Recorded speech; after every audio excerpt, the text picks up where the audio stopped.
ඊළඟට 2023 පේපර් එකේ 17 වෙනි ප්‍රශ්නය 2022 පේපර් එකේත් මේ වගේම ප්‍රශ්නයක් අහලා තිබුණා. ඔයාලට ප්‍රශ්න කරද්දි තේරෙනවා ඇති මේ පසුගිය විභාග ප්‍රශ්න සාකච්ඡා කරලා කරුණු ටික අවබෝධ කර ගැනීමේ වැදගත්කම. හරිම වටිනවා. ඒක නිසා මේ වීඩියෝ ස්කිප් කරන්න නැතුව ඔක්කොම ආයි බලන්න.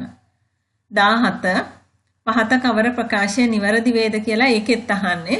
මේක network security වලින්මයි අහලා තියෙන්නේ.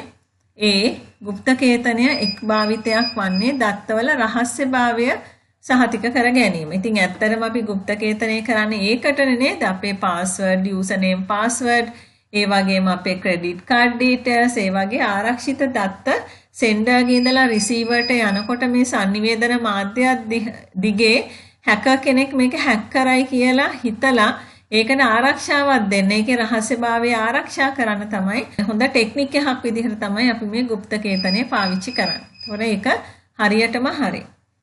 ඊළඟට B අසමමිතික ගුප්තකේතනය භාවිතා කරන විට සෑම පරිශීලකයෙක් සතුවම අසමාන යතුරු යුගලයක් තිබිය යුතුය.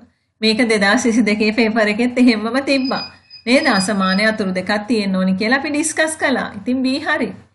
සමමිතික ගුප්තකේතනයේ භාවිතා කොට තොරතුරු හුවමාරු කර ගැනීමේදී පරිශීලකයන් පොදු යතුරක් හවුලේ පරිහරණය කළ යුතුය.